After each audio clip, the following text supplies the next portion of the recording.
Hello, welcome back to PokéBoys. My name is Mike. I'm here, joined as always with my good friend, fellow Pokemon fan, Kumino, and our guest host of Season 7 from our Discord community, Venom. How you guys doing tonight? Doing well, man. Doing well. I cannot complain.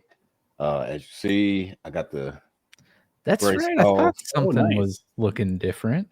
Yeah, even though the doctor hit me yesterday, not yesterday, Friday, said that I'm supposed to stop doing all the stuff that I've been doing. I'm like, I'm just trying to get back to regular function. But, And then you hit him back. It was a female, so no. Oh yeah. Yeah, okay, you're right. Maybe that would be the best approach. That's awesome. Glad you got the cast off. Venom, doing well? Doing pretty well. Yeah. Yeah. Was this leg as torturous as last leg for you? This one was not. No. Nice. It was much nicer this time than the last one. Nice. There was still a lot of stuff to go through between Gym 7 and 8, but yeah, not as I don't think anything can compare to the last leg. There was so much. The stuff that you go through between the two gyms, it's not so much that it's a lot, it's just it makes you feel tired because of what you're dealing with. Right. Yeah. There's less story and just more battle after battle after battle. Yeah. Well, we are on leg 4, so this episode we'll be discussing our trip to Gym 7 and 8, getting our final 2 gym badges, and preparing for the Elite 4 and the finale next week. Before we get into that, just want to remind everyone who's about to be finishing up their time in Unbound with us as you're playing along with us that if you are wanting to join the interstitial tournament, that team that you beat the Elite 4 with that winds up on your Hall of Fame card at the end of the game, that will be the team that you're locked into using in the tournament. So as you guys are beating the Elite 4, go ahead and post a picture of your like Hall of Fame trainer card or whatever in the Discord so we can all see your team. And yeah, then we'll be having a fun tournament with a cool prize that will be announced when it happens. So but yeah, looking forward to that. It's going to be a good time. The last tournament we did for Infinity was a lot of fun. So yeah, should be a good time. You guys ready to talk about leg 4 though? Our final 2 gym badges? Yeah. Let's go. Yeah. All right. So of course we finish. Oh, let's do our team recaps because I almost forgot to do that last week too. I almost forgot to do it again here. All right, Venom, your team after leg 3. End of leg 3, I had 5 level 52s and a level 53, which was my starter Sentinel, Metagross. Then I also had on my team Ivan, my Superior, Bernadette, my Infernape, Dumbledore, my Gigalith, Bags, my Scraggy, and Spike, my Nidoking. Nice. Kumino, your team after leg 3. All right. This is kind of going to tell you guys, in which I got to apologize right now for kind of scooting out on you guys. I had a family emergency that I had to go handle. No need to apologize. Still have to apologize. But this is why I'm so irritated with this leg, because Chulo, the Ludicolo, is level 75. Michael the Togekiss, level 77. Austin Aries the Crobat, level 75. Hans the Infernape, level 75. Paul's the Lucario, level 76. Leroy Jenkins, Garchomp at level 75. So that explains to you a little bit. That was at why getting to this one, I'm going to be very irritated. Wow. Dang. That was at the end of leg 3. Yeah. 20 levels higher than Venom's team. That's crazy. Are you not using you're not using the EXP cap then? The EXP cap? Yeah, if you go into the game settings, you can put EXP share with capped experience on it, and it'll. Oh yeah, you can do that. No, I didn't do that. Gotcha. That's how I'm running it. So I just don't go over the gym level at all. So. Well, I mean, see, that's the whole thing about it. Everything levels with you. Right. Trainers, you know, not the wild Pokemon. The wild Pokemon don't level up with you. They don't scale. But every other trainer battle there is in the game, it scales with you. So yeah. Have you guys have seen the meme of the like buff Eevee, like the normal evolution that's just like shredded Eevee? That's like Kumino and every wild Pokemon encounter after like 3. It's like the poor little Caterpies in the Vivil like forest or whatever. Right. Just shudder in fear as Kumino sends out a level 70 Togekiss. Seeing a super buff Crobat just like we good. Yeah. Sorry. I'm just gonna go now. So I finished leg 3 with I'm still rocking the same team from leg 1, guys. We're just leveling up. We're between levels 60 and 62. I have Treebeard, the Trevenant, Nala, the Pyroar, Stella, the Alolan Sandslash, E-Honda, the Hariyama, Squidward, the Malamar, and Kai James, my Tyranitar. So we finished leg 3. We just beat Antithesis.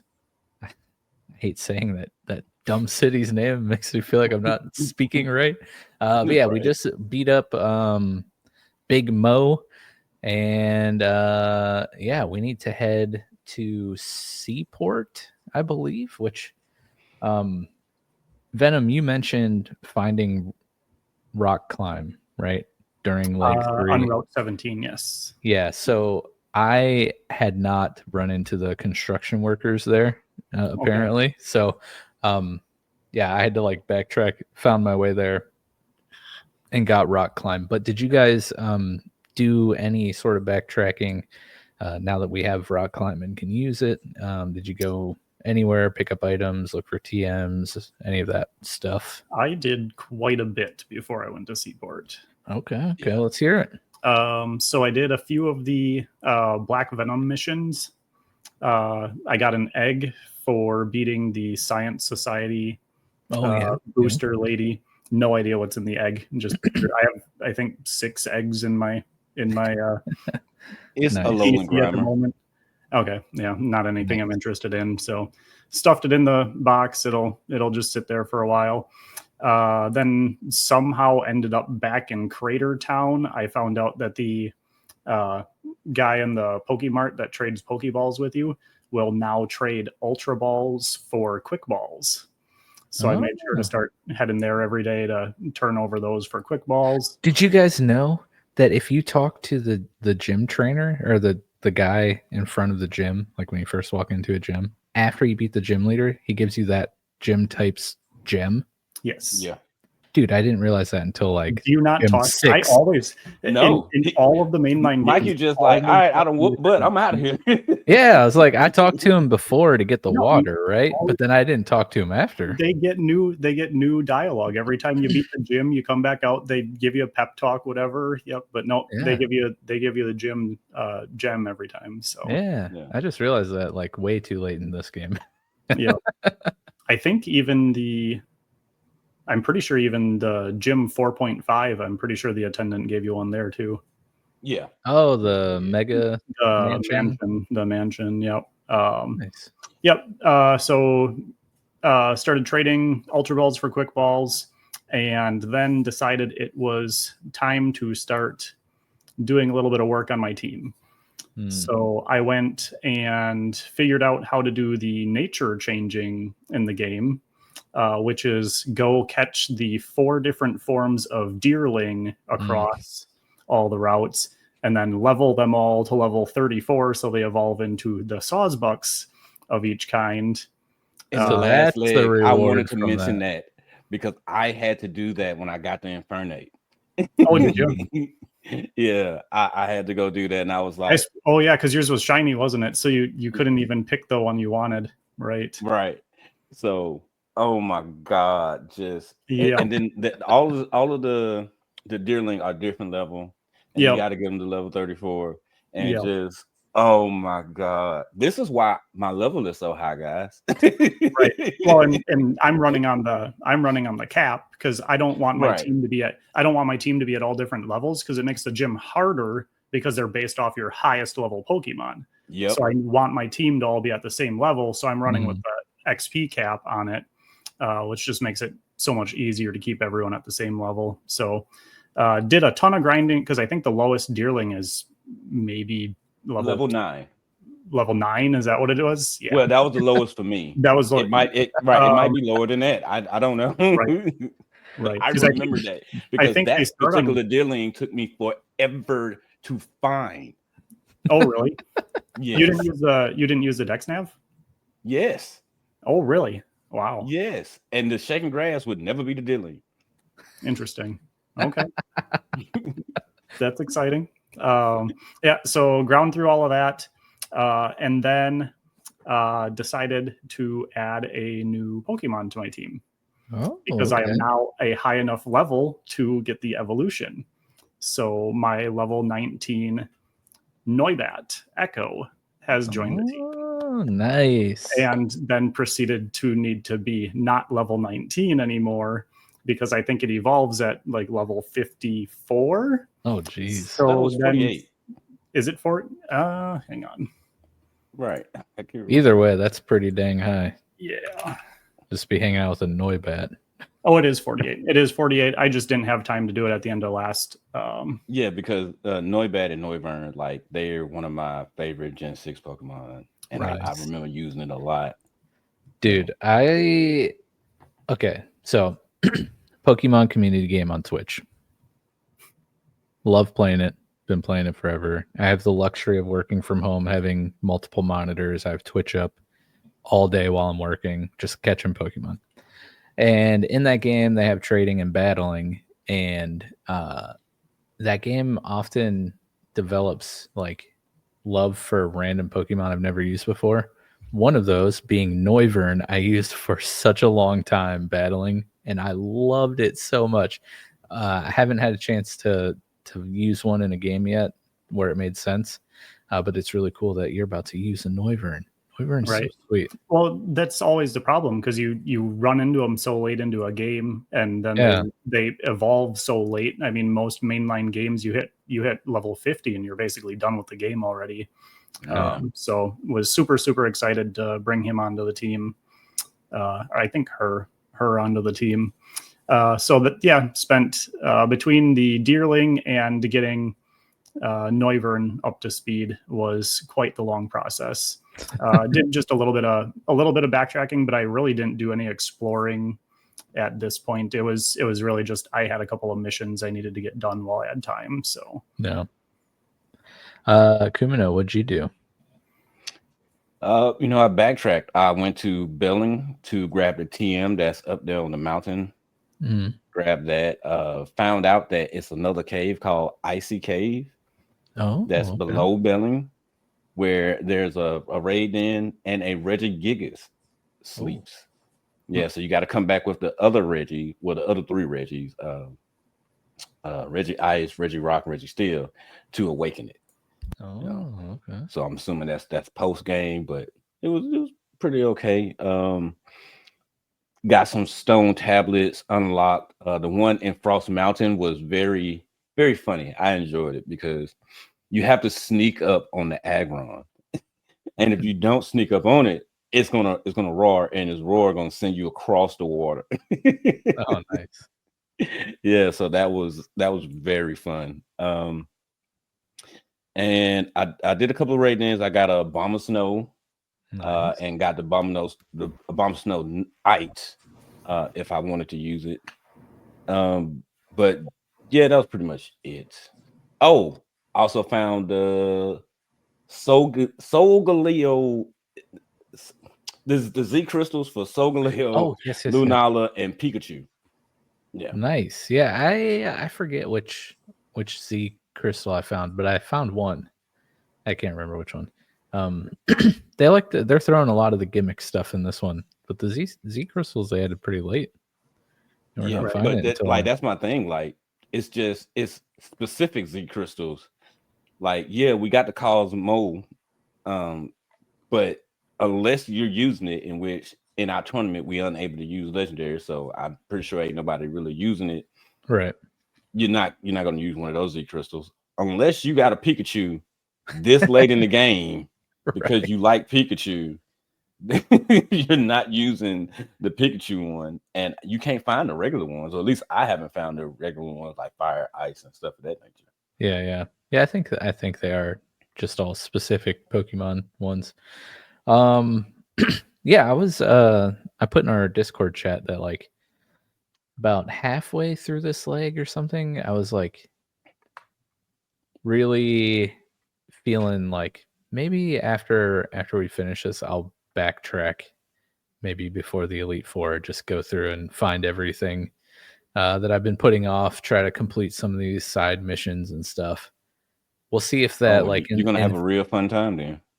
we'll see if that enthusiasm carries on as we move into the finale leg here after this. But yeah, I don't know. I didn't really do much backtracking after we beat Big Mo because I was kind of on the fast track to finish this leg because we had some other podcast and life stuff that needed done. So I was like, I don't really have too much time to tinker around. But Kumino, do you want to remind us why we're heading over to Seaport? What's going on in the story?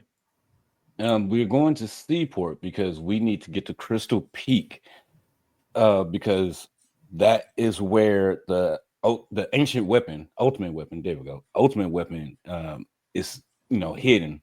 And LOR, Light of Ruin, they have already headed there to prep for all of that. So we need to hurry up and get over there, and we're going to meet up with Jax and Arthur there. In which, now, I don't know about you guys, but I did not do any training because I skipped most of the you're trainers. already like 75. Right. That was like it's pointless for me to battle anybody because like everybody is going to be the level that I'm at. Yeah, I'm good. So the trainer battles that I could avoid, I did because it's pointless. They need to make some sort of like trainer repel item. Or they could have just, did like a Paldea and just, let them be vibing and you go talk to them if you want to fight, That's true. That's true. Yeah. No. But once you get to Seaport City, it's a lot there. You got the Battle Frontier that's there. You got the Battle Academy, and it's another battle-centric place, as well as it's a lady that she will IV train your Pokemon for bottle caps. So that's what the bottle caps are for. Yeah. So I had 2 gold bottle caps, and when you give her the gold bottle caps, she maxed out the levels, all 6 of the stats. Oh, so dang. Yeah. So Michael was the first experiment in which that's what she says, that she's actually experimenting on them. And it adds little text that Michael shudders because he was scared. I thought that was funny, but yeah. So now he has 31 in all 6 categories, so he's all S in everything. Yeah. So Michael, it's just something about Mike. What can I say? Yeah, just something about it. We awesome like that. But yeah, you also meet another starter lady here. Yes. She gives you the Alolan starters because she moved over from Alola to be with her husband, and she no longer needs them for their company. I chose Rowlet and named it Asashin, which is Japanese for assassin owl. Assassin owl. I picked who did I pick? No, I must have. I would have had to pick Litton. I thought about that stuff out of here. Get Rowlet out of here. Actually, I didn't pick any because my party was full, and I was like being real lazy. I was like, whatever. I'll come back and get it. I'm not going to use it. I'll come back and get it later.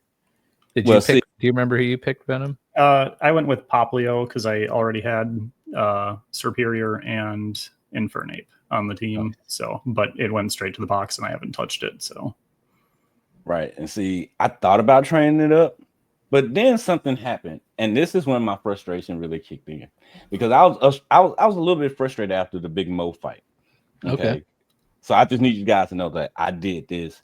Like after I got done with Big Mo, like it was like maybe a day or so. We recorded. Well, I ended up having to go away, but I came back and was doing this. Will you hush?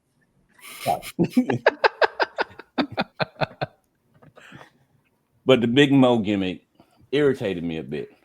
Oh, okay. So here is where you meet the businessman realtor that helps you find a house for the homeless guy. Yeah. But you got to help him find his queen.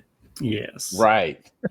And once you do, in which the queen is a skitty, naturally, him and the skitty both get kidnapped. Right. And the kidnappers, they tell you, hey, we want you to come over here to the warehouse, but you can only bring ice or fairy type Pokemon. Mm-hmm. Why would I do that?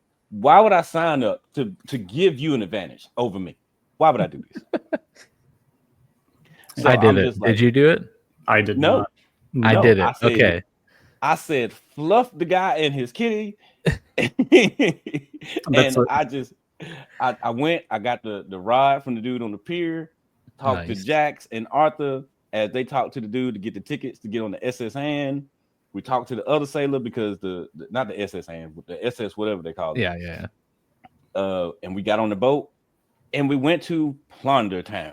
Yeah, but dude, can I tell you about rescuing this guy? Go ahead, man. The only ice type, or the only type of the fairy and ice that I had that was usable was Stella, my Alolan Sandshrew, Ice Steel. So double whammy against fire.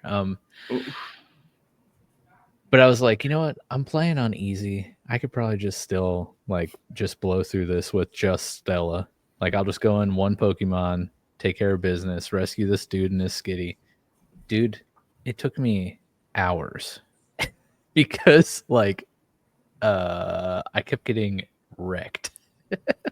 So you're too lazy to pick up the Alolan starter, but we'll spend hours. Exactly.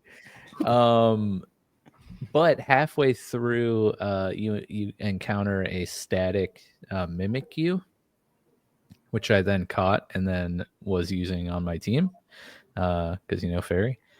And then I think also to just provide some revive and healing time, I put the Alolan Ninetales that was only level 1 on my team during this, and Alolan Ninetales is just from going through that warehouse ended up being in the 30s by the time I got done.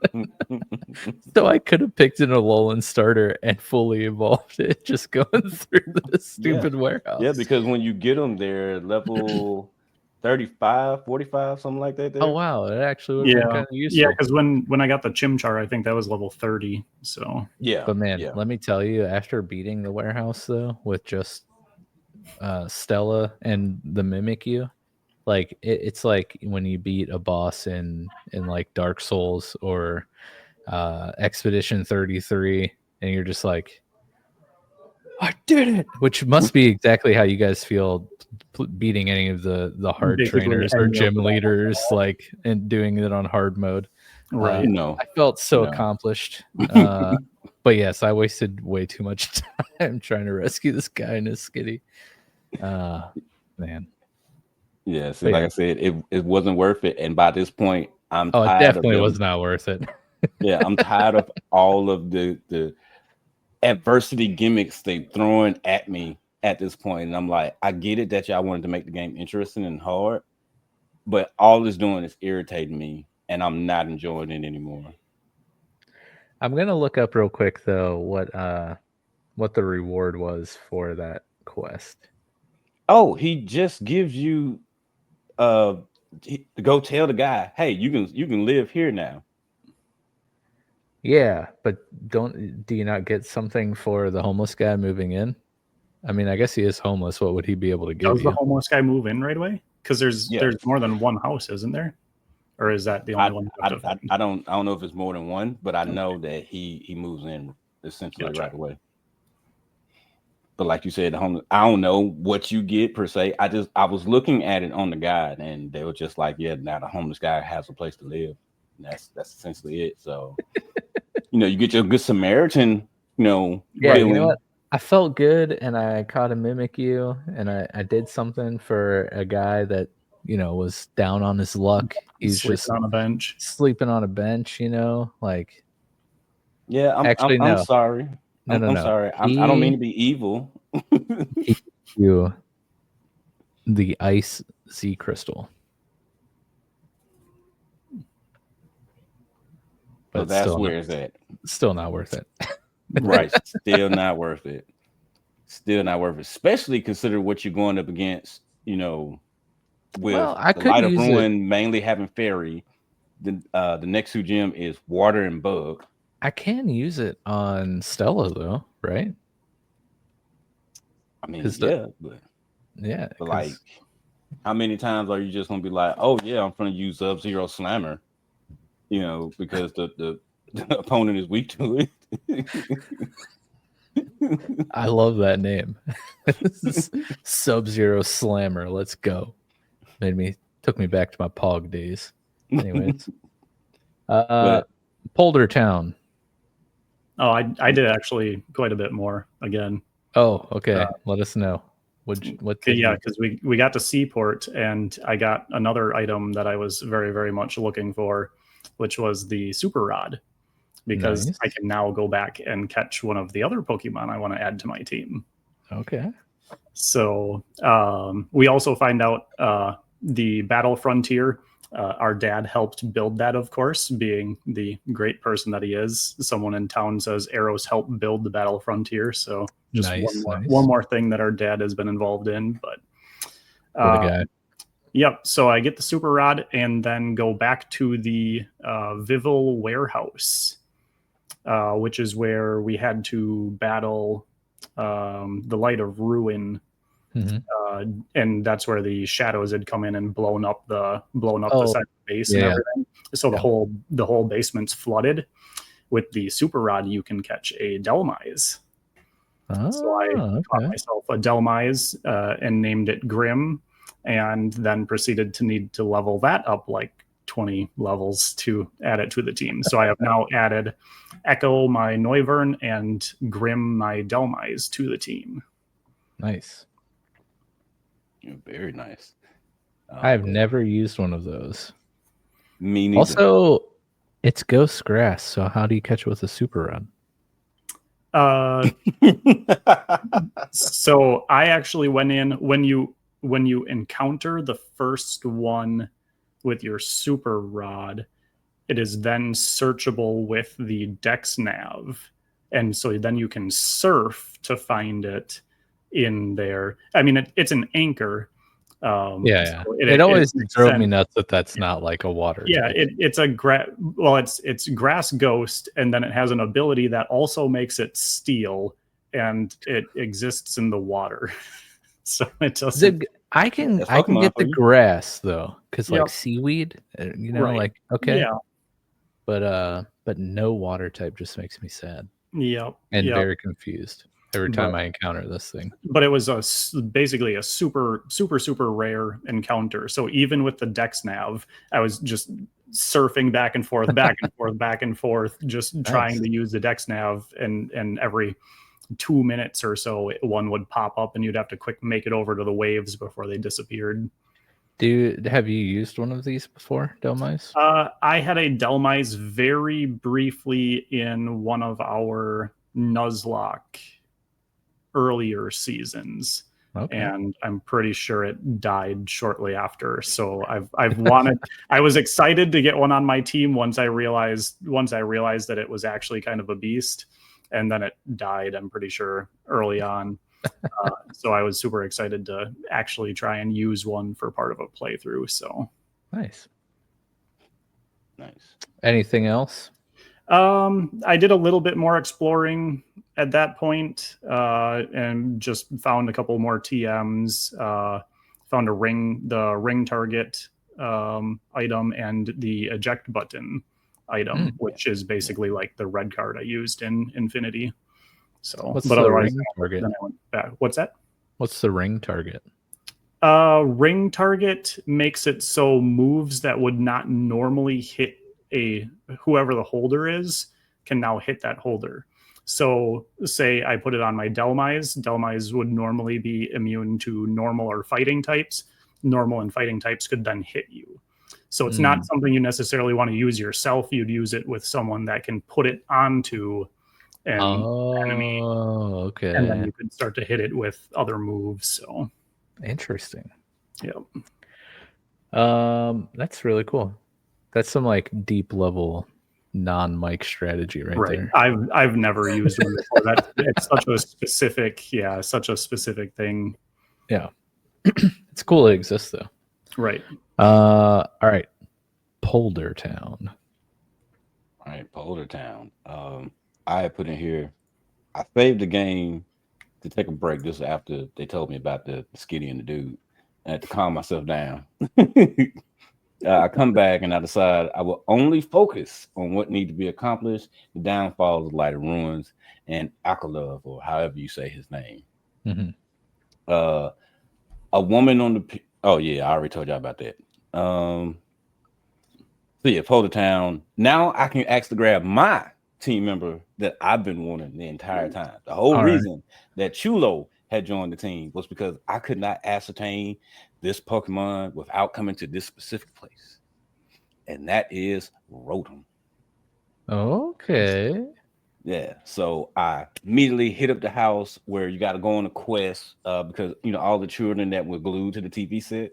Yep. Oh, okay. My 7-year-old. Yep. Yeah. So I came to your house, and went around to other houses. Thank you. And I they appreciate that. Took it back to the scientist, and he healed them. So you should have a Rotom floating around somewhere in your house. Makes sense. But once you go back to Polder Town, the dad of the little girl, he gives you Rotom. I took Rotom, immediately went to Antithesis. That place. I went back there, went to that warehouse, turned him into Rotom Wash, went and did some training with him. Now Voltide, that's his name, is super strong and has joined the squad. Nice. But yeah, after I did that, I hit the gym, and it has a gimmick that's actually kind of fun at this gym. But did you guys do anything else in the town before going to the gym? Well, the town itself, not very big. We just, of course, you have the Rotom quest, but there is a safari zone. I don't know if either of you tried it, but I did, because they talked about how the mechanic of the safari zone was a little bit different. And boy, is it different. And it's kind of pretty cool. Essentially, it becomes a mini game where there's just a sprite of a Pokemon hopping around on your screen, and you have like a cursor that you're aiming with your D-pad or whatever, and then you throw a ball, and if you hit the sprite, then the catch animation starts. It still has the like throw, I think throw rock, throw food, and throw a ball. But when you catch you have 30 balls. When you catch a Pokemon, another sprite pops up and moves around. You got to try to hit it. And I forget the number of catches for the streaks, but when you go on streaks, like better Pokemon come. And then I think if you catch like 20 or 25 Pokemon in a row, which of course you only have 30 balls, it's like a guaranteed shiny to spawn next or something. But I mean, like, catch 25 Pokemon in a row with 30 balls and then be able to catch a shiny. Not very high chance of happening, but yeah, I didn't catch any cool Pokemon per se, but I found the mini game pretty fun and different. It made it a little more interesting than just walking through a normal safari zone. Cool. I can't say that I want to give it a try because I haven't gone. my team pretty much, we done. I still need to change like 4 members of my team, but I haven't decided on who they're going to be yet. So I don't even know who's in the Safari Zone. Was there anything of interest that you saw or? Not really. Gotcha. Yeah, I think I had like a Helioptile. Yeah, that's the only one that stands out. There was maybe a Kangaskhan, like nothing super cool, but I thought the mini game approach of it was interesting to say the least. Gotcha. I mean, unless there's a Black King in there without Truant, Right. Tell us about this mechanic, Kumino, in the gym. Yeah, like I said, it's pretty fun. So for all of the Pokemon that battle in this gym, yours and the trainers, the move set, the first 2 moves of the Pokemon move set determines what type it actually is.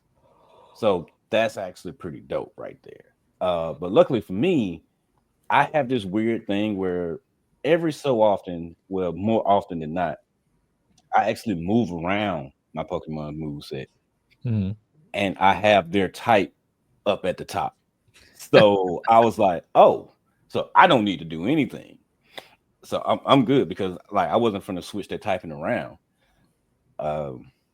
And also to get to the gym leader, which her name is Tessa. So I'm pretty sure they took some kind of inspiration from what it is. Sword and Shield. Yeah, Sword and Shield, Nessa. But so you have to surf onto the island within 7 moves, or you'll get washed back to the start. Yeah, because like a nasty swamp tidal wave comes and washes you back to the start of the gym. Yeah. Like I said, it was pretty fun. I can actually appreciate this gimmick. It wasn't too taxing on me. It didn't make me feel like I was at a disadvantage. But in terms of the gym battle, now for me, she had Toxapex, Seismitoad, Amaldo, Kingdra, and Mega Gyarados. I can't remember what their typings was because I didn't write it down. But you wrote down what their typings were? Yeah. Okay, what were the typings? So for me, I went in with all level 57s because I've still got the cap on. So the Toxapex was level 56, Poison Dark. The Gyarados was Mega Gyarados, level 58, Water Dragon. The Armaldo was level 57, Water Rock. The Kingdra was level 58, Water Dragon. Seismitoad was level 57, Water Ground. And Sea King was level 57, Water Steel. Yeah. But it went pretty well because, like I said, like I was complaining about the Lucario Knight. I finally got it. Oh, nice. So, Mega Pause. Nice. He whooped butt in there, 2 Meteor Mashes took out the Toxapex for me. Seismitoad went down to a Giga Drain from Chulo. Maldo went down to Air Slash from Michael. Kingdra got beat up by Michael as well. Mega Gyarados got beat up by Mega Pulse with 2 Drain Punches. So, yeah, it was it was good. How'd your fight go, Venom? Not quite that well. I did make it through. So my team for this gym, after shifting things around, I had everyone at 57s, and I did actually go through and move my moves around. So I came up with some different typings here. So I had Spike, my Needle King, which I had swapped to Bug Poison. Echo, my Noivern, Flying Dragon. Sentinel, my Metagross, Fighting Steel. Bags, my Scraggy, Fighting Dark. Grim, my Delmise, Grass Steel. And Ivan, my Superior, Grass Poison. It is also raining in this gym, and like 3 or 4 of the members on her team have Swift Swim, which means they are all faster than me. Oh yeah, I forgot about that part happening because Yep. she mentions it. She's like, "Oh no, look, it started raining. What a It coincidence!" started raining. What a coincidence! Right at the beginning of the battle, and yeah, her entire so she's got everyone with Swift Swim. So even the Armaldo was faster than half my team, oddly, and the Seeking and the Kingdra were problems. But let's see. And she led with the Toxapex, which was a problem for me, just because I could not break that thing. And it dropped two sets of toxic spikes right away. It had Recover. She threw a couple max potions on it, but I actually led with Delmise, who has a cool move, Anchor Shot, which locks enemy Pokemon from being able to retreat. Oh, so nice. I kept, because she I think the Toxapex might even have Regenerator on it or something like that. So the first couple times I tried, this was not my first run through. I've taken to doing a couple experiment runs just to see what I'm up against on each battle.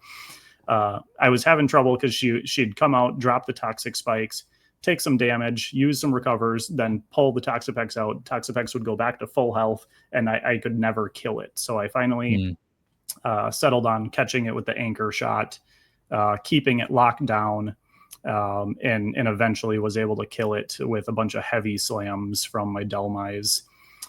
Once I got through that, the Mega Gyarados was a bit of a problem. I brought in my Noivern at that point, which was faster than the Gyarados, and is full EV trained in special attack, and still only did 40% of Gyarados's HP with a Dragon Pulse. Dang. So I eventually killed the Gyarados with Rocky Helmet that my Nidoking is wearing. Nice. And once the Toxapex and Gyarados were down, it actually went out pretty quick. I made it through the rest of the battle relatively easy. Let's see. The Seismitoad almost took out Ivan, which I think was my last Pokemon at that point. But the Leaf Tornado OHKO'd the Seismitoad, so made it out with not much HP left, but did make it through. So for us normies, they had Toxapex, Poison Dark, Seismitoad, Water Poison, Armaldo, Water Bug, and Mega Gyarados, Water Ground. Yeah, not much to note here in terms of my battle. Trevenant did a fantastic job here with all these water types. I will say though, the swamp wave thing on my way to get to the gym leader, since I play like basically permanently on speed up mode, Yep. I definitely triggered that wave like way too many times. That drove me nuts. I almost turned it back to normal speed. Yeah. Luckily, I am playing on normal speed, and I was thinking to myself, I was like, man, if anybody play on boosted speed, well, they're gonna have a rough time because like you gotta hit these spots. It is confirm that. On. Basically at 3x speed, it is basically impossible to move one square at a time. It is because that's what I play about 3x.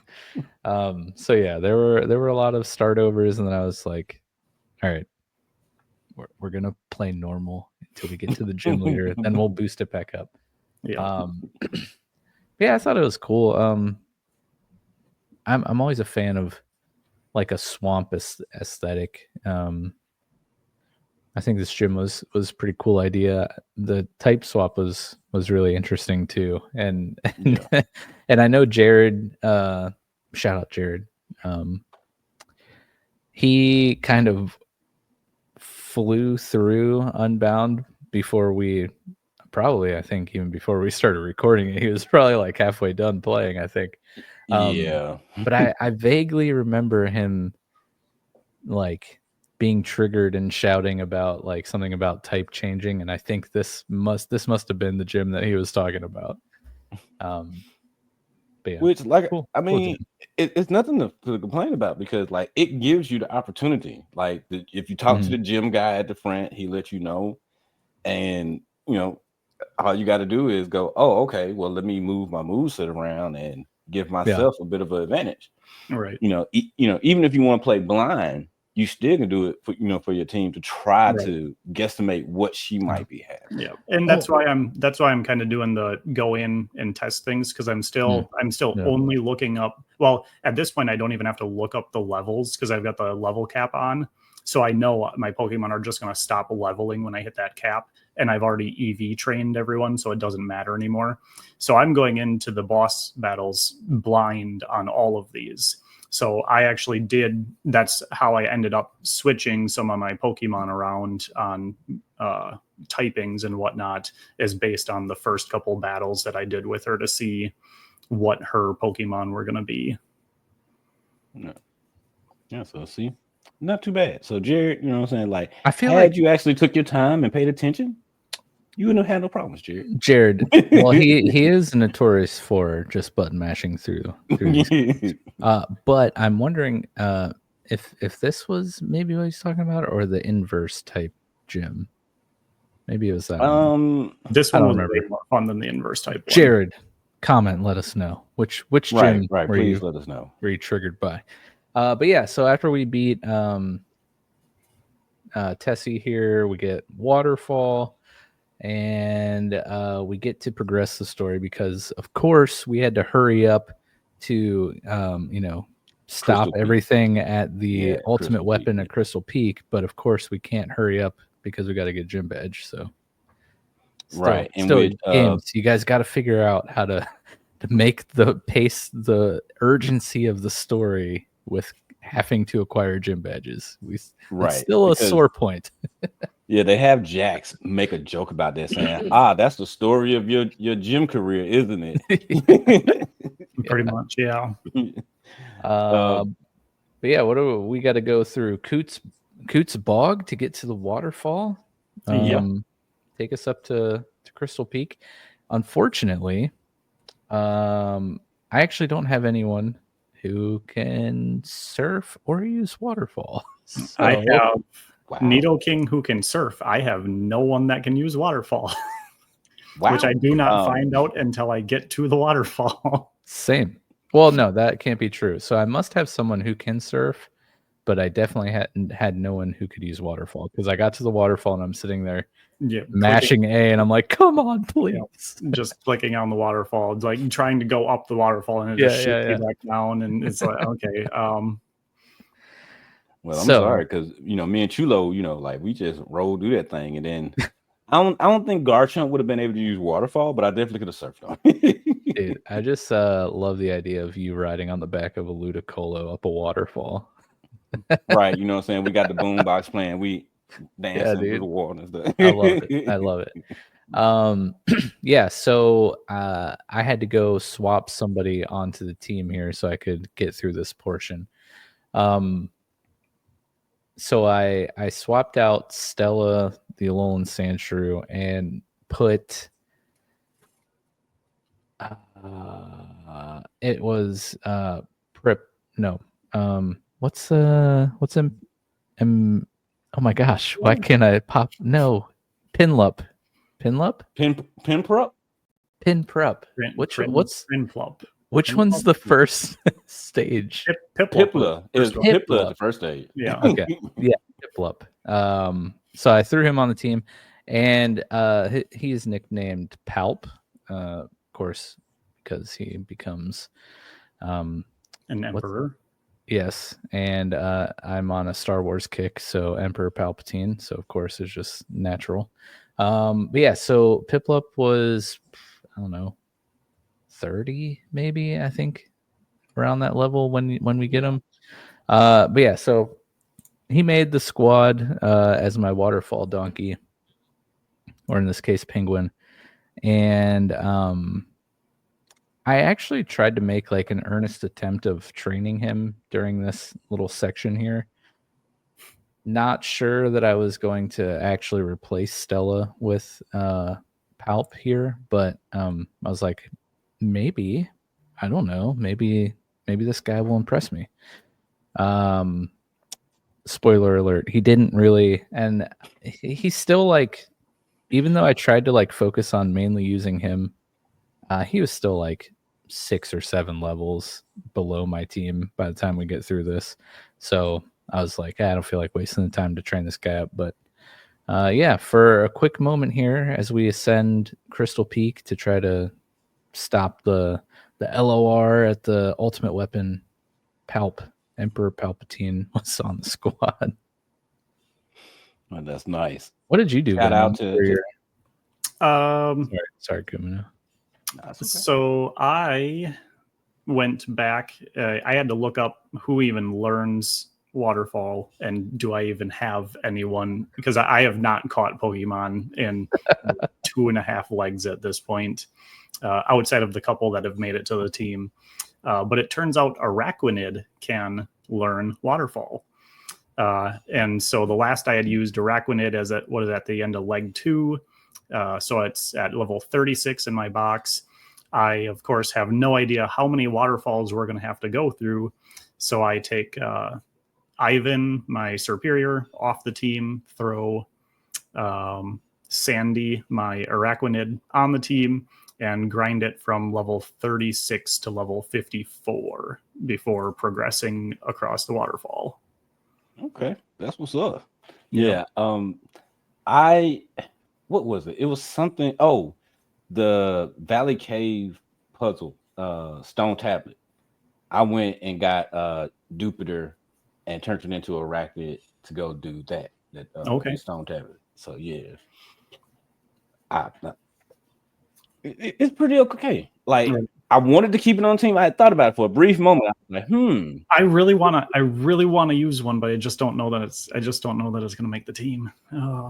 Right. Like, my thing was Chulo came to the team solely to be a placeholder, but it took so long to get to Polder Town. When I got Voltide, I was like, I don't want to get rid of Chulo. I don't want to get rid of nobody because I care about everybody. Yeah. So like, I ended up alternating between Hands, Chulo, and Voltide. Right.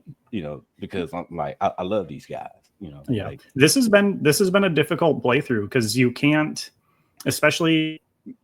I'm trying to use a whole bunch of things I've never used before, which means a lot of my stronger options are not available. So I've been using a lot, and I've been needing to switch for a lot of the gyms. So I have like a dozen Pokemon in my box right now that I've used at some point that are just sitting in the box that are like, I want you to be on the team, but you don't fit on my team right now. So it's going to be really difficult for me to decide who am I going to take. Well, and ultimately, I don't even know that I get to really make the decision who's going to be on my Elite Four team. That's going to kind of be dependent on what do the Elite Four squads look like. So it'll be interesting to see who actually makes the cut. Yeah. But, you know, just a real quick question, Venom. Have you ever played a Soul Link? I have not. No. If you were to play a Soul Link, you end up sometime being real disappointed by your team going into these things. I finished one last night with a friend of mine, Tyler, and oh my god, my team was trash. Like, my 2 best Pokemon was Infernape and Roserade. My other team members was some ice cream. What was the other thing? I can't even remember because like they died. Oh, coughing. Oh man. What else was it? It was one of the dogs, and it was something else. I can't even remember because like it was just essentially Infernape and Roserade, you know, doing all the work. So is it Nuzlocke rules is you can only catch one per route, and then you are linked to the other. Yeah, and so whatever Pokemon you catch on that route is linked to their catch on that route, and if one of them die, then the other person's dies. Yep. Right, and that's why the team was so tossed because Yep. But Yeah, I knew just the said that dying, so you can, yeah, huh? I knew the dying mechanic. I wasn't sure how you decided how they were linked though. But makes sense if it's a standard Nuzlocke rule. So Yeah, but I just said that so you can know, like, hey, you can take anybody in and still win because we won. right. Yeah. I don't know if that's going to work for this game.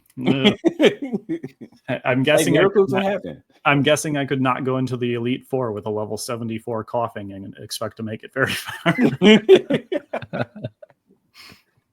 The shade on the coughing. Right.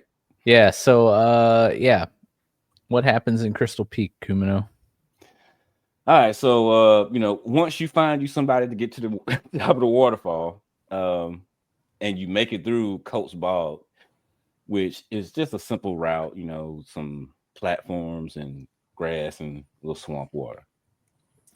You have your rival sitting there waiting on you. Now, I watched, the last episode, and that's why I made the statement that I made, Venom. I connect you to nothing that has anything to do with him. You are free and clear. Yeah. Because you get there and he's sitting there, he's like, yo, we're gonna go through the cave together. Jackson, Arthur, they got a plan, but they told me to wait on you. But I thought it would be best to wait on you anyway. Matter of fact, I want to test you to see if you are even good enough to go through here. What do you mean? You have not won a battle against me yet. Yeah. We should be doing the testing. It's they're on top of this mountain getting ready to destroy the town he lives in. And he's like, no, hold up. We got to battle first.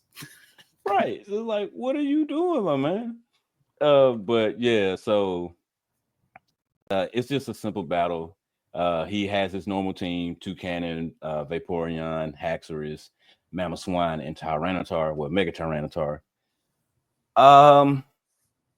Yeah, it was easy peasy because now, like, my eyebrows twitching because I'm like, bruh, like, why are you even doing this? Like, I don't even want to go. I don't want to go through here with you. Right. But the battle is simple. Like, I don't one shot everybody, but we're not in any danger in this battle with him. And then I ended things properly with Mega versus Mega, and Drain Punch from Mega Paws puts down his Rock Dark type. So go Mega Paws. I'm loving you, my guy. But yeah, you go through with him because at this point he heal up your team. It's good that he can rock climb and surf with you. That is very handy. Right. Yeah, because if you remember, Mikey, if you was there when I was going through the Victory Road for Luminescent Platinum, and I was stuck with Marley, she couldn't do any of that. So I can appreciate that. Yeah. That was a fun string to watch, guys, by the way. You need to follow Kumino on Twitch. Yeah. I got my booty cheeks clapped a lot. But inside it's covered with blue, red, and yellow crystals. I find it very beautiful. Oh yeah, it's a really cool cave. Yeah, and it's a puzzle, but I'm guessing that's something else that's tied to the post game because you can't, do any kind of interacting with it whatsoever. You essentially battle a bunch of double battles with grunts because I don't know if they was like, oh, you're trying to be smart and just battle one at a time so you don't have to double battle with him. But even when you just pick one grunt to fight, it's still a double battle.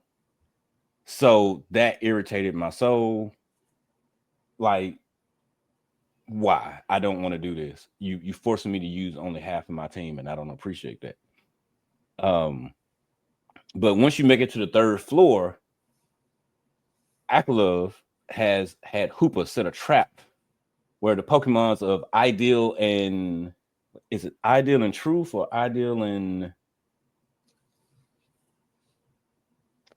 I don't know, the Unicorn Dragons. I've only played through through that gen one time, and it was in season 1. So it was a while ago. Just a moment. Yeah, I wrote ideal and truth, but I wasn't sure about the actual truth part. Like I know the ideal is. No, I correct. think that's probably accurate. Okay, it doesn't actually tell me on Pokemon DB, so Yeah. Garbage website. Well, don't know. either way, it's Reshiram and Zekrom. They come out of the Hooper portals, and you have another double battle against these guys, in which I got to say, Toucannon, I am sorry that you have such a sorry trainer to let you get folded the way that he did in this battle, because Zekrom just obliterated poor Toucannon. But Michael is awesome by moonblasting them to death. So go, Michael. But yeah, after that little battle, did y'all have any trouble with that? I struggled more with the rival battle than I did with the dragons. The rival battle, so his team is quite a bit different for me than what you ran into. He's got Mamoswine, Vaporeon, Aggron, Chandelure, Mega Garchomp, and Fan Rotom. So just like you, he's also running a Rotom. It's bizarre that he's just randomly picking some of them on that you use, but right, he's like, wait a minute. Yeah, real Kumino has this. Yep. No, it was. That's hilarious. Yeah, and there was a lot of us just swapping over and over and over again to get just no one attacking anyone else. We are just swapping back and forth. I finished the rival battle with only my Nidoking Spike left with 81 HP. That was it. Wow. Oh wow. Yeah. Wow. What about you, Mike? So I was Googling. You were right. Truth and ideals. Zekrom is ideals. Reshiram is truth. Okay. But yeah, battles. Easy peasy. Come on, run easy mode. Yeah. Right. I'm on story mode. The Toucannon did fare the same fate in mine. Reshiram just obliterated Toucannon right off the bat. But yeah, it went pretty easy through that was actually and both dragons actually get an Omni boost at the start of the battle. So I was expecting this to be quite difficult. I went in with Echo, Sentinel, and Bags, and I don't even think I had to use all three of them. Yeah, I didn't even have to use all three of them. We made it through pretty simple on that one. So nice. Again, shout out to Toucannon for on everybody's playthrough. For Toucannon, because Toucannon has to be his best Pokemon. Out there doing the Lord's work. Right. But after that, Ivory, she shows up. Her intent is to stall or stop us, more so me than him, from reaching the top to get in Aklove's way. Vinny immediately jumps in her face, questioning, why is she doing all of this and stuff of that nature. But Ivory's like, I don't have time for you. And she just has Alakazam yeet him into the wall. So you just see a little ghost from his head. I'm like, thank you, Ivory. I greatly appreciate that. Thank you so much. But this right after this moment, you actually have the time to go back real quick to swap any member that you might want to swap, because I forgot to mention the Porygon is sitting right there. Also, just a big indicator that things are about to get real when there's just a random PC in the middle of a cave. Yeah. Was it a Porygon and a Chansey at that point? No. Porygon and Chansey didn't. Yeah, Porygon and Chansey didn't come until later. Gotcha. But I don't make any changes, and I step forward and tell her, let's get it. And we run the battle. Well, before I run the battle with her, Vinny, who's barely conscious, apologizes that he can't help me in the fight and gives me Toucannon, Vaporeon, and Mamoswine. Yep. This dude. Okay, so Denims dumb Mamoswine just kept earthquake spamming and like knocking out my Pokemon. Wait. So you don't even get to control them? No, I mean like in all the double battles that I did with him. Anytime Mamoswine came, he would just earthquake and do damage to my Pokemon. It's like, bro, read the room. Like you have 3 other moves to use. Go on, dude. Right, but in this battle, he gives them to you. So I don't know if you get to control them or not, because I didn't use them. Because I'm like, look, listen, I appreciate you with whatever it is that you're trying to do here, but no, thank you. I guess he feels the need to feel a part and to say that he helped out in some kind of way. I don't know, but we start this battle and she has a Toxicroak, mismatches, Incineroar, Manabuzz, and her Mega Alakazam. Did you guys have any quorums with Ivory in this fight? She also had an Electros for me. Really? Yep. Huh. Yeah. Did you boost the difficulty up? Nope. I am still no. Everyone at this point has full 6 teams that I'm facing. But it was all the same that you mentioned, but she's also got an Electros on her team. My only thing is, bro, I love the way Mega Alakazam looks. It's like such a rad sprite. Yes, he is. He is focused and ready to eat some ice cream without suffering any brain freeze. All the spoons, got the big big white beard. Right. Yep. That's how you know he mastered the art of eating ice cream. He's been doing it for decades. It's not actually a beard, it's just ice cream fused onto his face. Right. This one was also difficult. I imagine it was with Electros there. Jesus Christ. I went in with Echo, Bags, and Sentinel. I got the same Toucannon, Mamoswine, and Vaporeon that you did. I led with Echo. She threw out the Toxicroak. Toxicroak has Focus Sash on it. So instead of getting OHKO'd by my Air Slash, it survives and OHKO's my Noivern with an Ice Punch right off the bat. I switch to I bring Metagross in and Mega, which she brings the Mega Alakazam in. Alakazam being faster took Metagross to 10% with a single Shadow Ball, but Meteor Mash was able to OHKO the Alakazam. Mismagius and Toucannon then proceed to OHKO each other because Toucannon kills itself with a Brave Bird. And then the frickin' Mandibuzz. Oh my god, that thing was annoying. Apparently, my entire team is the opposite gender of Mandibuzz. So Mandibuzz comes in and just attracts everyone that I throw out there. And then friggin' Mandibuzz has Roost, Toxic, Attract, and one attack move that I don't recall what it was. But the only reason I ended up... Was it knockoff? I can't remember. It couldn't be knockoff because it ended up killing itself with the Rocky helmet on my Nidoking.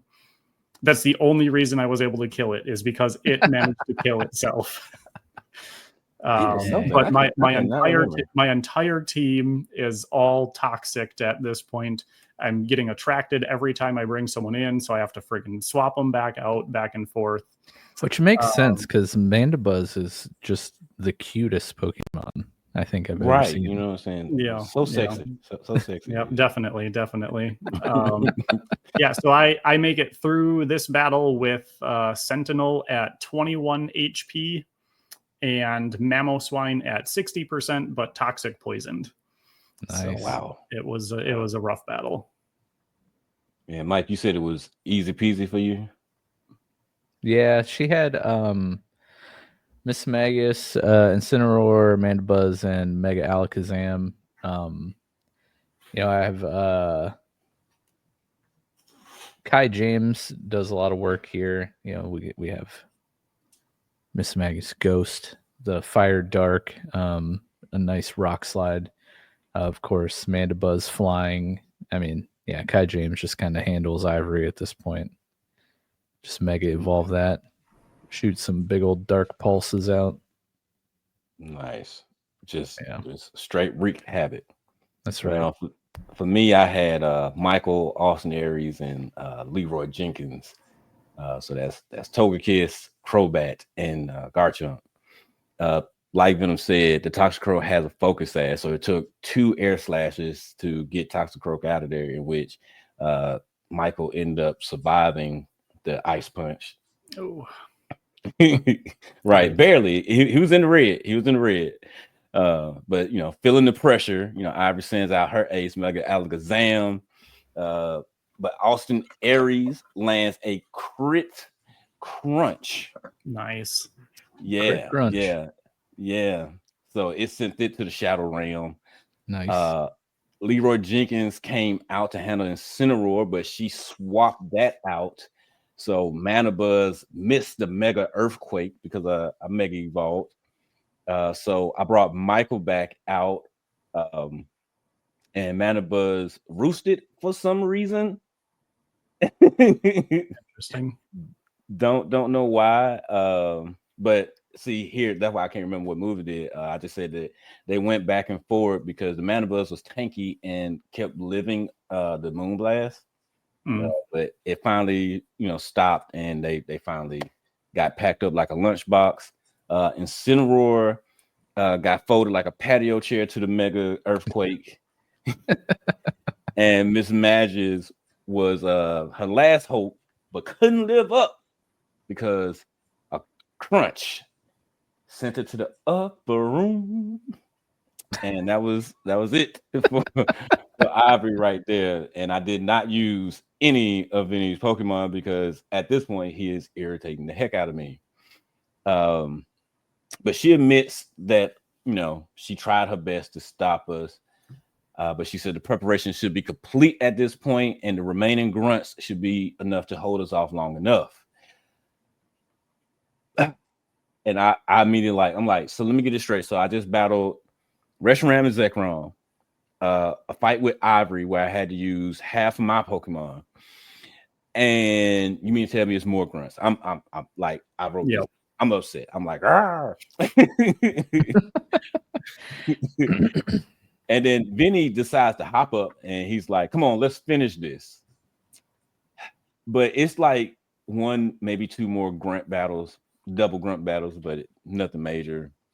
But you see Marlon and Vinny's twin sister Melody, they being stuck behind a boulder that's being blocked by some rocks. Vinny uses Rock Smash to have to help Crocodile be able to move the boulder. Vinny and Marlon have a mushy moment. And Vinny says he can't truly forgive him, but it's okay if he come back to atone for all of his absences. And Marlon tells us about the grunt that's up ahead, that if you spot it, that if it spots you, they'll lock you up. So sure, why not? And Marlon also tells Vinny to give us the prison bottle that he had him to go get from the LOR's warehouse.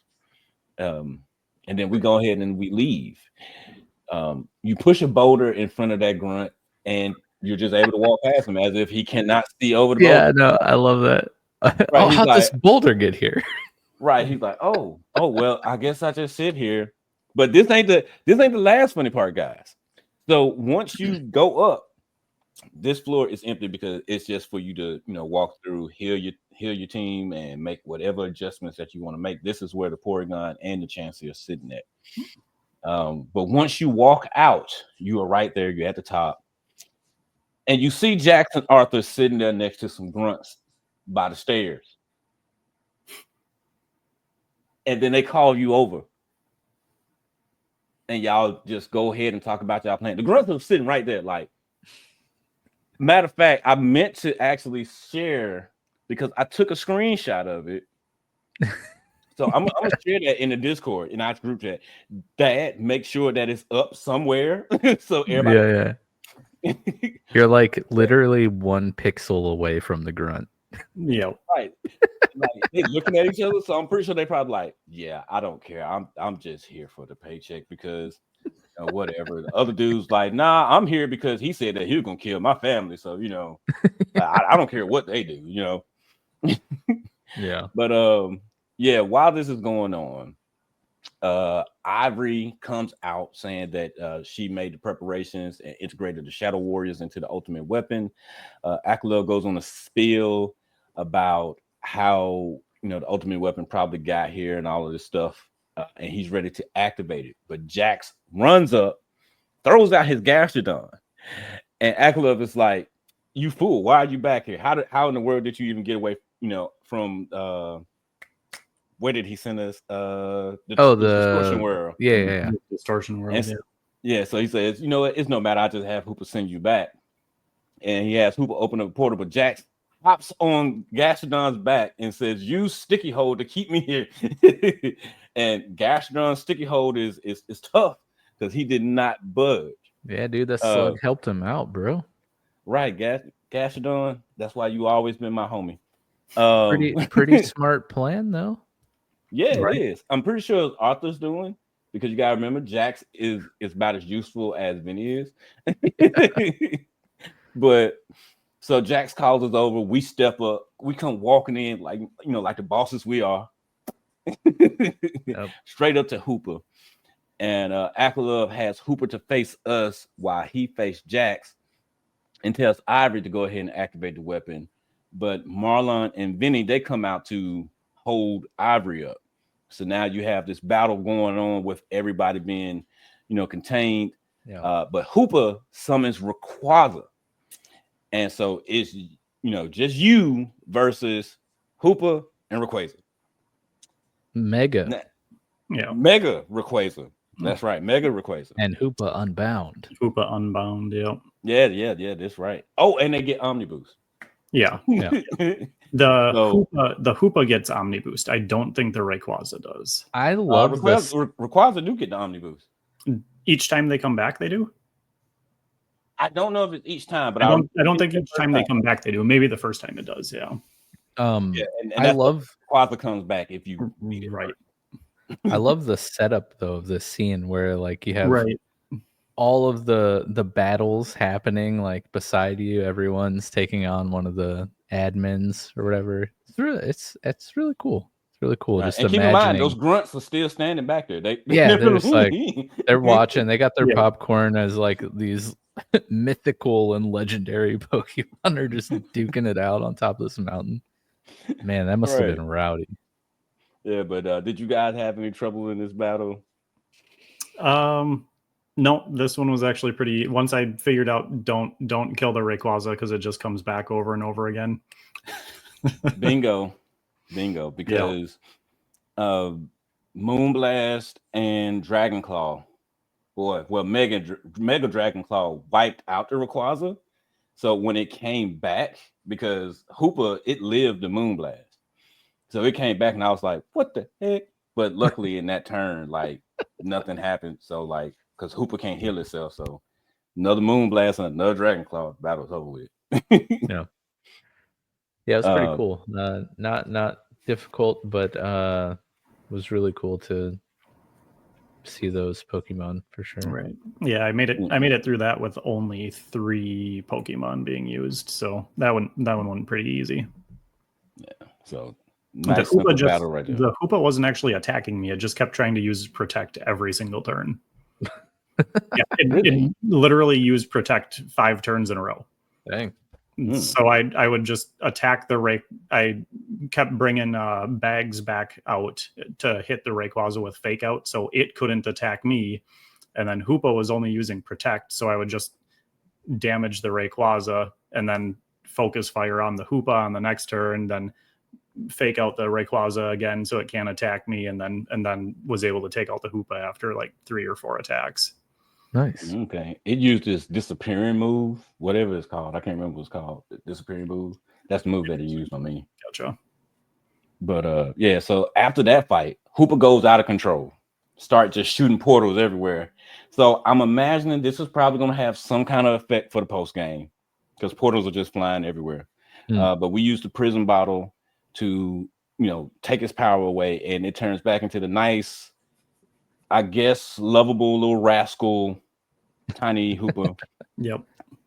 And at this point, Aklove is like, you know what? You're useless. I should have never used it. Just talking mad noise to Hooper. Just like, wow, dude. And you wonder why Hooper wanted me to be his trainer. Like, bro, like you have no respect for him. Yep. Just a big old turd. Right. So he tries to go activate the weapon, but Jax grabs him before he can do so. And he tells me to go ahead and stop the weapon. But Aklove breaks away from Jax and jumps in front of me like, no, I'm gonna stop you. And so a battle is supposed to start right here. Hooper decides to join the team. Did you guys put it on your team, or did you just send it to the box? I didn't have any to the space. box. I just went to the box. I never went back to get it. Yeah, I actually named it Aetherion because I might use it at some point, but he's in the box. And so the battle starts between the LOR's leader, Aklove. Oh, yeah, Vinny, when you get ready to do the battle, Vinny jumps in saying, oh, you thought that I was going to let you do this by yourself? No, I'm going to battle right alongside you. Thanks, I bro. do not need you. Can't wait for you to earthquake my Pokemon to death again. Right. But Aklove uses Klefki, Primarina, Raichu, Mega Gardevoir, and Roserade. Venom was, you said you had 6 for you. Yep. So what was the 6 Pokemon for you? His team was very different for me. Very different? Wow. Yep. He had the Mega Gardevoir level 61, Togedemaru level 62, Primarina level 61, Roserade level 61, Dragonite level 62, and Comfey level 61. Wow. Yeah. Okay. And he kicked my butt the first time. Venom. That Togedemaru is freaking just ridiculous. Venom I'm thinking must it have might got be the the level bad cap. version. Right. Like it must Possibly. be the level cap thing. I'm not sure what's going on, but yeah. I'm You would getting. think I would get all of that hard stuff, being that I'm so high level. Right. They're just like, whatever. Yeah. Right.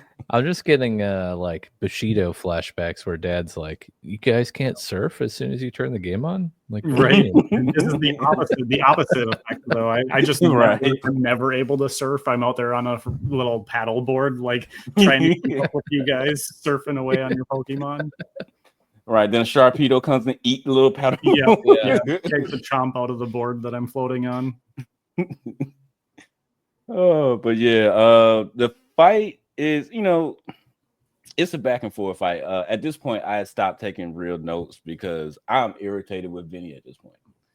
So I remember, like, it wasn't a difficult fight, but it was definitely something that was like, okay, I definitely would have had an easier time had you not been here, Vinny, because I have to deal with your Pokemon being over there rather than my Pokemon, and Right. I know the team would have, handle this no problem. In which they really did. But did you guys take any notes on the battle? I did, yes. Before you do, real quick, I remember that because I had to get Palpatine on the squad to use Waterfall to get in. But once we got to the first Porygon, I swapped out Palp for Stella, so I had my Alolan Sandshrew, which came into use here with all these fairy types having the steel move. Because I'm sitting here looking at the team and I'm like, man, my team is like mega weak to fairy. I have a lot of dark. I have Hariyama, I have Malamar, I have Kaijin, or Tyranitar. Very weak to fairy type, but I'm like, how did I do this battle? I'm like, oh yeah, because I swapped Stella back on the team. And then so Venom, we learned last week that Venom has never used escape rope in his life.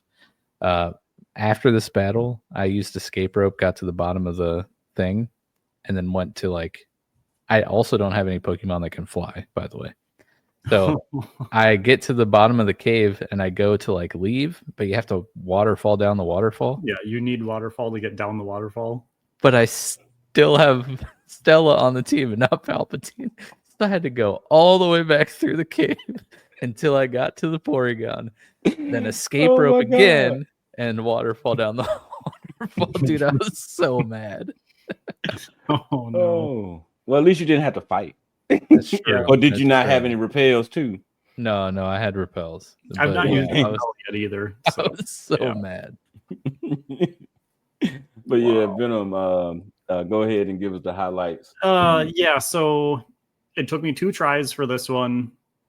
The first one I noted because, like I said, that Togedemaru was just ridiculous. It has Fake Out and Nuzzle on it. I don't even know what other moves it has because it does Fake Out on the first turn, and then it just nuzzles everyone, and you can't So kill annoying. you can't Oko the Togedemaru. It is just super tanky. So every single person that comes out is getting paralyzed instantly. And the first battle I lost because I missed 3 turns in a row being paralyzed, and it just keeps, and then every Pokemon that comes out, and Togedemaru is not the threat, so you're not trying to take that out. You're trying to take out the Mega Gardevoir and the Roserade and the Dragonite that are coming out, because those are going to Oko your entire team. So that Togedemaru, every time a new Pokemon comes out from our rival, it's just instantly hitting them with Nuzzle again, and Aklove just keeps. Anytime you get someone low, he's throwing hyper potions on them like they're candy. So that first battle was just, I basically didn't get to do anything because I just took three paralyzed turns in a row where I didn't get to move or do anything. So that was super annoying on the first one. So then the second one, I went in. Let's see. My rival gives Toucannon, Mega Garchomp, and Vaporeon. And I go in with Sentinel, Spike, and Bags. I know the Fake Out is coming on the first turn, so I've got Sentinel out, and then I immediately swap from Sentinel to Spike because the Togedemaru is using Fake Out and Mega Gardevoir is using Mystical Fire. So I swap in Spike to tank the Mystical Fire because no one's going to get a move off because of the stupid Fake Out.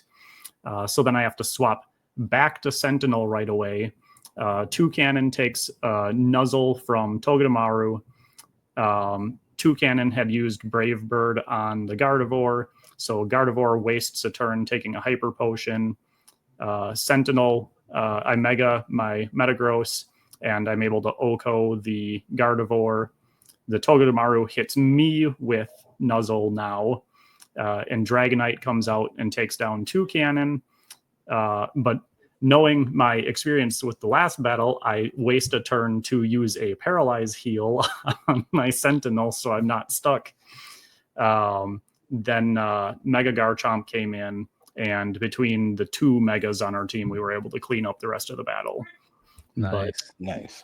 That's real good right there. Now, I had the being paralyzed problem as well with Klefki. And I was like, okay, now I've never used a Klefki, but I don't recall Klefki being so fast, but it wasn't fast. It just, for some odd reason, it was allowed to use Thunder Wave as a priority move. Oh, really? Interesting. Yeah. And so I'm like, why? So I spent a lot of time paralyzed healing. It gets Prankster as an ability.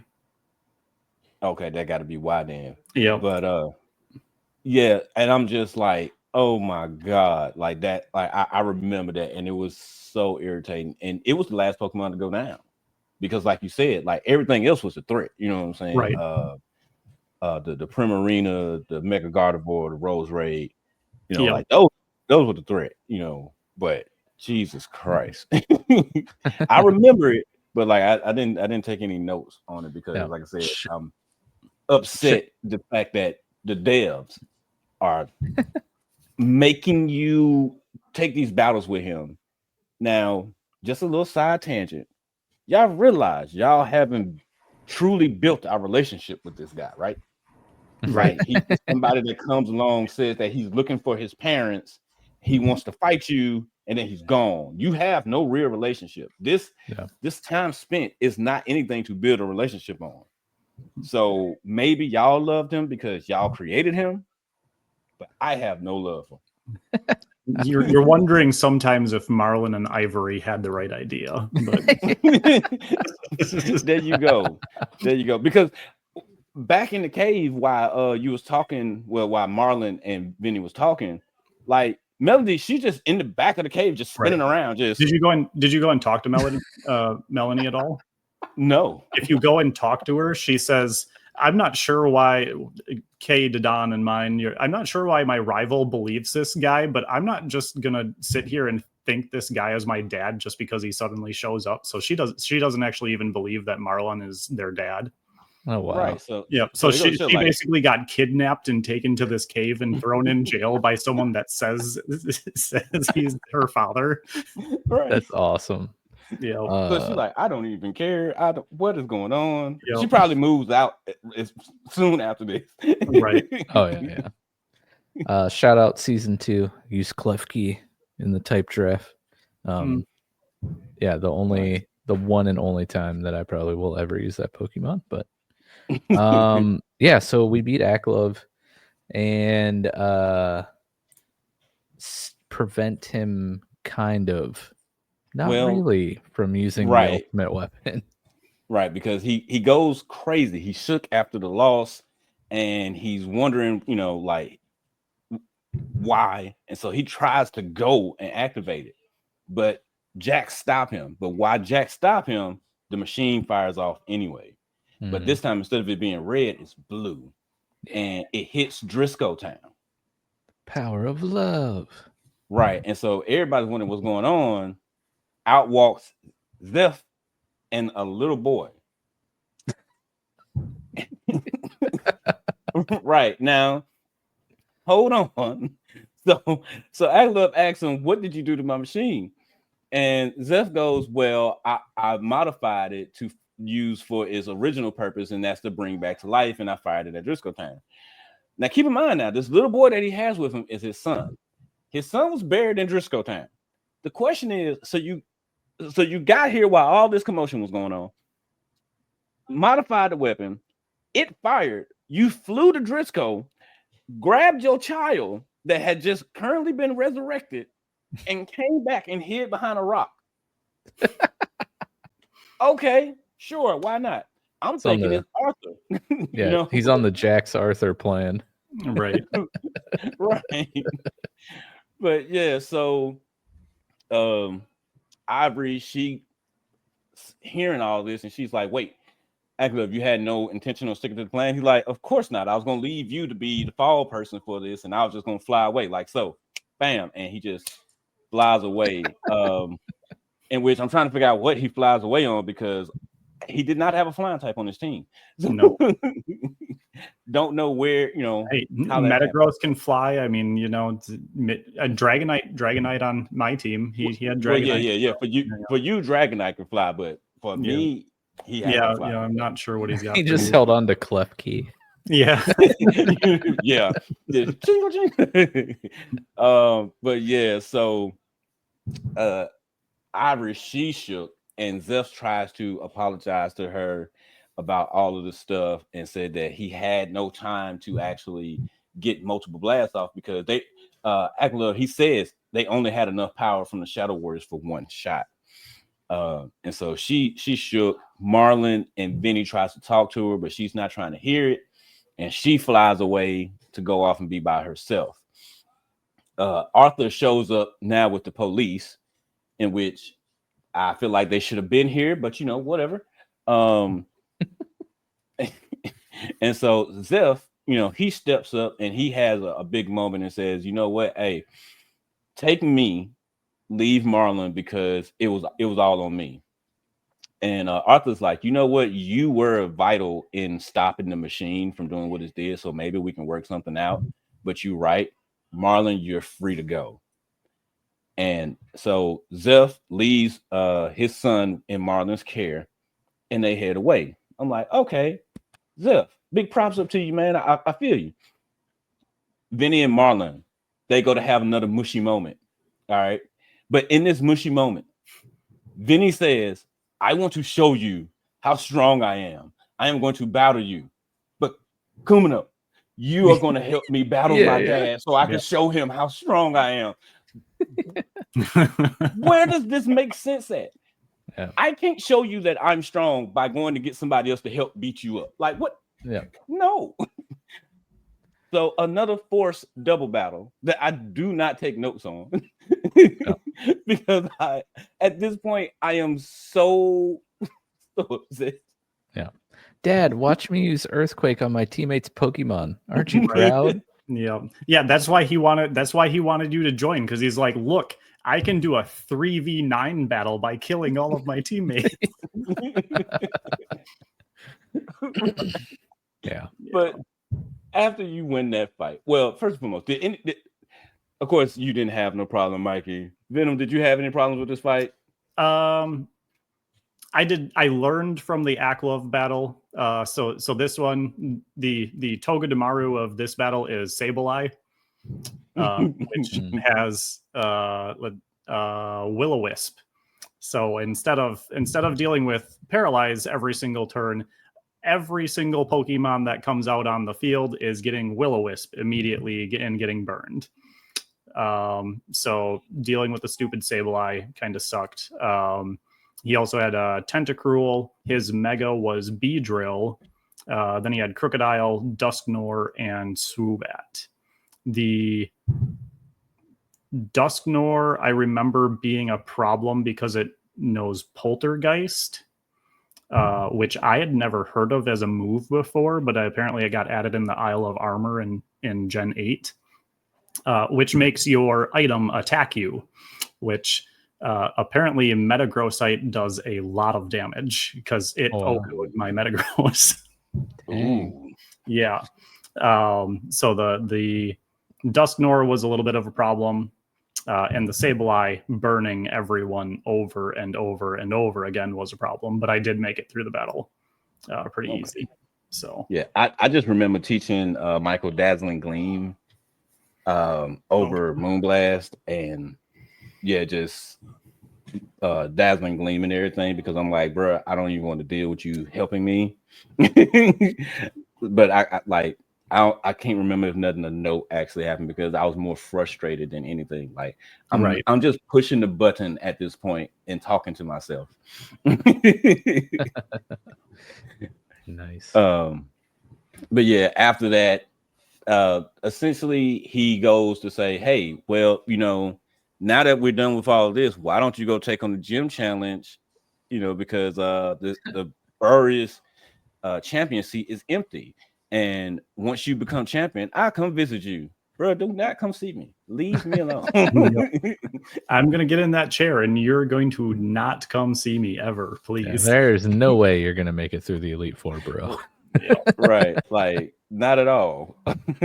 But yeah, so after they leave, I do like how they're like, why don't you just finish the gym challenge? You've already done 7. Yeah, you've already done 7. Well, and I don't even know how did he get to the cave in the first place? Because like I said, I always talk to the attendant of all the gyms afterwards, and I go and check the pillars. He's not on there. He's not on the pillars. Jax is on the pillars, so Jax can be there. Here's the kicker. Now Jax, he flies. Right. Then he flies everywhere too. Yep. Why can't we? Right. It's like, did they come visit these places as a child so they can tell their Pokemon where to go?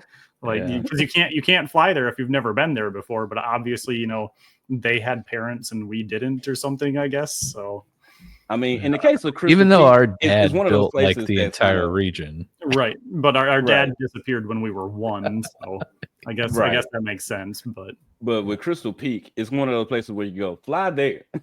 right, So yeah. See that Yeah. big thing in the sky over there? Go fly up there. And there's not. I Right. don't even think there's a fly point at Crystal Peak at all. Is there? I don't think you can fly No. there to begin with. So it's No, like, how do you? no, it's I not. I don't understand how you got up the waterfall. But Yeah. Yeah. Silly game devs. Come on. yeah, Right. Like I said, you guys might love him, but me personally, I don't. So yeah. But after this, I'm irritated. I'm like, you know what? I ain't got time for nothing else. I fly to Magnolia Town and shoot through Magnolia Fields. Don't battle nobody. Go to Redwood. Go immediately to the gym. Do you guys do anything else after this other than what I just did? There's not much to do in Magnolia. They have like the cafe. You can buy some moo moo milk, but I didn't really do much. I also too kind of like beelined over to Redwood. What about you, Venom? I had already been to Magnolia before coming to Crystal Peak, going through because I had to level up my Araquanid. So I ended up walking back and forth from Magnolia like 17,000 times to heal my Pokemon while leveling up Araquanid. So I had already been through most of Magnolia. I did go to Redwood Town and talk to everyone in the town, which ended up being a bad decision because I got the baby that follows you around. You did the babysitting? Nice. I did the babysitting, and the baby will not let you leave the town and will not let you enter the gym. So I did the baby wandering around. The baby almost choked to death on a rare candy at one point. All right, guys. It's That's duly pretty noted. funny, Do though. not let Venom babysit your child. I turned around, and it. I like how he's trying to level it up so he doesn't have to babysit it anymore. Just feeding it rare candies. Make it older so it can watch itself. Nope. I turned around and talked to the baby, and it's like, oh my god, it's choking on it's choking on something or whatever. So you apparently reach over and pull a rare candy out of its mouth because it, So don't let me watch children is the moral of the story. But grandma still paid me $10,000 for watching the child. So it's a nice babysitting gig. Yeah. Right. So I was looking through the missions because you get a fishing mission in Redwood to fill an entire box full of Magikarp. Yep. But you get a shiny Magikarp as the reward. A shiny, perfect Magikarp. Seeing as I have 2 shinies already, I'm good. You can go get the Gyarados on whatever surfing route that is. And you have a shiny, perfect Mega Gyarados. That'd be crazy. Yeah. But so the gym, it's a bug type gym. Like I said earlier, the mechanic of this gym, it's fun. It's not really irritating, but if you are tired of wasting your time, then it can irritate you. This one drags out, yeah. Because when Pokemon don't faint instantly, instead of fainting, they regress to their previous form. So you have to possibly knock out a Pokemon up to 3 times. Yeah. Of course, inspired by the Curious Case of Benjamin Button. Gym leader's name is Benjamin Butterfree. But yeah, it's the whole age in reverse thing. So did you guys get the buttons correct without having to look it up? Yes, I did. Yeah, I did too. That was just kind of a neat puzzle. Yeah, I put it together. They kept telling you just remember the case of Benjamin Butterfree. And it's like, okay, so they're obviously in reverse order of however, and it ends up being the different caves that you go through, right? Yeah. So literally dad's worst nightmare. Right. Right. He would have been so triggered by this PTSD just. But fly through that pretty quickly, and the room opened up to him. And like he's an older guy. Again, I really didn't take notes in this one. But I do know that for me now, he had a Arachnid, Mega Scizor, Fortress, Drapion, Butterfree. And which the Scizor was his Mega. So yeah, like I said, you got to knock all of these Pokemon out multiple times. In which I Nala guess had it a worked the field. same way for your Pokemon because I did not have anybody get taken down. So Yeah. It does work the same for yours as well. Yeah. okay. So, Nala field day, obviously, especially with man, I always forget what her ability is. It's royal something or other. But essentially the Royal special, Roar. yeah, Or the special Noble attack Roar. version. Noble Roar. Yeah, the special attack version of Moxie, Yeah. I think is the one. So yeah, after the first knockout, then it's just like special attack on steroids. Venom, how was your fight against Benjamin? Yeah, so the gym level is level 61. So he has Araquanid level 61, Scizor Mega level 62, Volcarona level 62, Flygon level 62, Fortress level 61, and Drapion level 61. And I go in with Echo, Sentinel, Bags, Spike, Bernadette, and Grim. He leads with the Araquanid, whose sole purpose is to drop Sticky Web and make my entire team slower than his team. So it was actually pretty tricky. There was tons and tons and tons of swapping. Of course, I've still got Needle King on the team, despite him not learning anything because I don't have TMs to teach him anything. I've got him on the team solely for Toxic Spikes. But of course, every time I lay Toxic Spikes, he just brings the Drapion in, or the Flygon in, or the Scizor, or the Fortress. So most of his team is immune to the Toxic Spikes, or the Drapion absorbs the Toxic Spikes. So Spike is basically useless for the whole battle. Bernadette does end up doing, Bernadette and Echo end up doing most of the heavy lifting. But he does actually end up taking Infernape all the way out. And when you revive your Pokemon, they come back as their base form. So once a Pokemon has been eliminated, it stays at its lowest form in your thing. So I ended up actually reviving a Chimchar to make it through the battle. But I ended up finishing the gym with Mega Metagross still at 40% HP, and my Delmise at 100% HP. But I needed the Chimchar to come back in to take out the Fortress because I had no other way to hurt the Fortress. So, well, good fight on you, Venom, with the finding out the true depths of the mechanics of that gym. yep. Like I said, like I just breezed through that one. I know I did because I want to say it was Austin Aries that took out the Araquanid with 2 acrobatics. And I want to say it was Garchomp Leroy Jenkins that pretty much worked everybody else, I believe. It was pretty easy for me. But after you have that battle, Benjamin is now a kid. But he says, don't worry about it. He'll get older again in a little while. He goes ahead and gives you the time badge and TM49, which is Leech Fang, in which now you can also use Dive outside of battle. Did you guys do anything after this? I did not. Just ended it? No. Yeah, that's exactly what I did. Yep. I saved right there in his gym. And I was pretty much over it at that point. So let's go ahead and hit those end of leg teams. Mike, what was your team? You know it from the start. We have again, I didn't write down the levels because I always forget. Excuse me. But I think I'm early 70s, maybe.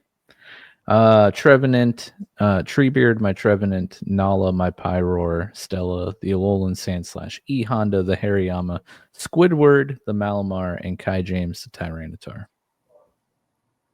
Nice. Venom, what about you? So we ended up, everyone's at level 61 because the gym does not give experience at all while you're in there. So no one leveled up. I've got my Metagross named Sentinel, Noivern named Echo, Scrafty named Bags, Needleking named Spike, Delmise named Grim, and Infernape named Bernadette. By you, Kumo. Nice. I got Austin Aries the Crobat at 84, Michael the Togekiss at 87, Voltide the Rotom Wash at 81, Mega Leroy Jenkins Garchomp at 84, Hans the Infernape at 79, Mega Paws Lucario at 84. Jeez. Nice. I did a little peeking on the walkthrough because I didn't want any more waterfall shenanigans happening. And I'm glad that I did because waterfall is on Victory Road. So yeah, I have done some of Victory Road, and Araquanid has made it back on the team for a little while. So yeah, so looks like Palpatine's gonna be back. yeah, And we'll see how underleveled that makes whoever he replaces, and if he can catch up to the rest of the team, and how that's going to work out at the Elite Four, because I feel like that's going to kind of suck. But man, Victory Road is massive. yeah, that is going to be a trek. And puzzles, lots of puzzles. Yeah, so puzzles. Oh my god, I wanted to just fly through and make it to them. There's no flying through it. Oh my god, Unbound devs, you guys. So yeah, that was leg 4. We have all 8 gym badges in hand now, and the only thing standing in our way, at least at the current point in the story, is just the Elite Four preventing us from sitting in that vacant champion chair. We'll see if that holds through or true as we get through the finale next episode. But of course, we will be talking about our time challenging the Elite Four, becoming champion of Boris. We also will be giving our review of Pokemon Unbound as we do with our fan games we play through, and then we will have our season finale battle to determine the winner of the perk going into season 8. And Venom, since you are a guest co-host, if you are to win the season finale battle, you will be winning the prize for Dad. So okay. just keep that in mind. Fight for Dad. Yeah, fight for Dad. But yeah, guys, make sure you follow us here on YouTube, on any audio platform you may be listening to this on, and join the Discord. You can join in our conversations. You can join in on the interstitial tournament. Make sure you guys are posting your Hall of Fame cards so we can see the teams you're going to be using. The rules for the tournament are in Discord too, so go check those out. Follow Kumino on Twitch. His channel link is in the episode description below. Are you going to be streaming anything soon? Because you just beat Luminescent Platinum. I plan on coming with Pokemon Insurgents. Okay. Yeah, doing. And that was one that you started during when we were finding our top 5 ROM hacks or fan games we were looking forward to, right? Yeah. Okay. That should be a fun watch. Venom, do people need to do anything for you? Yeah, not really at the moment. No, we'll talk about it next week, or next recording. But they need to send the cat snacks right now. There might be some Unbound stuff going on in the future with some friends. So okay, very cool. If you want to talk to Venom, just join our Discord because he is in there all the time chatting around. So thank you guys so much. Yes. Thank you guys for hanging out and listening and playing along with us. Let us know your team in the comments. Check out the Patreon, patreon.com/Showboys Podcast. Sign up the Ace Trainer tier to help support PokéBoys Podcast, $3 a month. That'd be amazing. But until next time, we will see you in 2 weeks when we are champion Warriors. Maybe. Goodbye. No maybes. Definitely.